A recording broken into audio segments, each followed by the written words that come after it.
Hello bachcho, let's see this question. So the question says a block of unknown mass is at rest on a rough horizontal surface. Okay. A horizontal force F is applied to the block. The graph in the figure shows the acceleration of the block with respect to the applied force. तो यहाँ पे हमसे graph पूछा गया है, Excel इसका दिया गया है. तो graph in the figure shows the acceleration of the block with respect to applied force. ठीक है, तो हमसे पूछा क्या जा रहा है यहाँ पे, the mass of the block and the coefficient of the friction respectively are what? So first of all, we will write the key concept. So what is the key concept? The key concept is the kinetic friction is static friction is equals to mu s into normal, and the value of kinetic friction is equals to mu k into normal. But this is the maximum value of the static friction. Static friction is a self-adjusting friction. Okay, तो ये हमारा self adjusting in nature होता है, self adjusting. तो हमको ये clarity यहाँ से मिल गई है. सो अब हम बात करेंगे इस क्वेश्चन के अंदर. So let's start this question. तो हम लोगों ने यहाँ पे क्या करा, ये हमने फोर्स F लिखा है. This is my acceleration and this is my what. ये कुछ इस तरीके से आएगा यहाँ पे. सो हम ये कह सकते हैं कि ये हमारा हो जाएगा 6.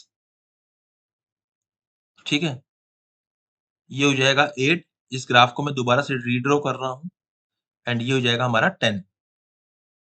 मतलब अगर हम लोग यहाँ पे देखिए, ये हो जाएगा 3, 2, 1 एंड ये 0. उसके बाद ये माइनस तक भी जाएगा. तो मास ऑफ द ब्लॉक, सबसे पहले हम बात करते हैं कि हमारा जो ब्लॉक था ना, लेट्स सपोज कि ये ब्लॉक था, इसका मास था m, है ना. तो ऊपर लगेगा नॉर्मल, नीचे लगेगा mg.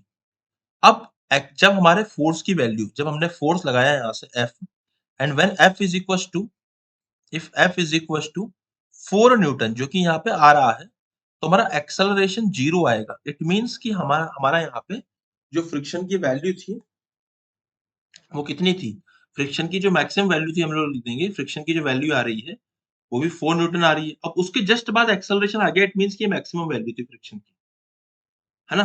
तो फ्रिक्शन मैक्सिमम आ गया 4 न्यूटन. इसका मतलब mu into normal is equals to what, mu into normal is equals to what, 4 newton. तो we can say that mu की वैल्यू कितनी आएगी हमको नहीं पता. Normal will be equals to mg, this will be equals to 4 newton. This is my first equation. Okay, यहाँ पे हमारी पहली इक्वेशन आ गई है. तो I can write that mu into m will be equals to 0.4. This is my first equation actually.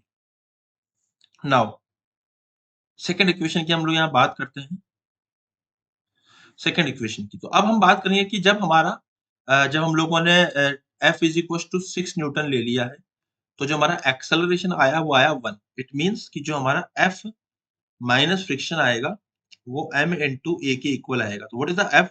F की value 6 है, माइनस फ्रिक्शन की वैल्यू कितनी आएगी, फ्रिक्शन की वैल्यू आएगी अब म्यू mg, क्योंकि वो कांस्टेंट हो जाएगी, multiply by m into acceleration is 1.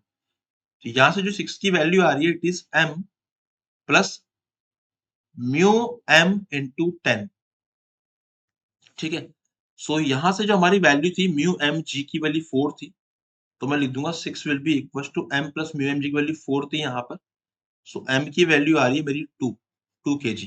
ठीक है, एंड अगर हमको m की वैल्यू मिल गई है तो म्यू इंटू m की वैल्यू 0.4 थी, तो जो म्यू की वैल्यू आएगी इट इज 0.2. तो 2 kg and 0.2 is my answer, and it is matching with option number 2. So option number 2 is the final answer. I hope you understood it well. Best of luck.